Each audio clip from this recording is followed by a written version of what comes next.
Vem, Porazinho, bota uma aí, Poré. Ao chegar em casa, o marido senta-se em frente à TV e diz à mulher: querida, opa, com licença, rápido, traga a cerveja antes que comece. Não é possível.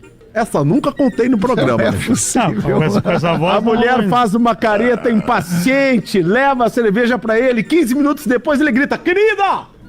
Opa, com licença, me traga outra cerveja. Vai começar a qualquer momento, querida.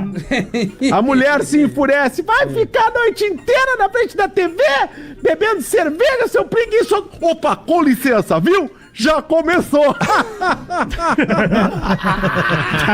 A risada me pegou. A risada do Praça Nossa me pegou. Eu gostei.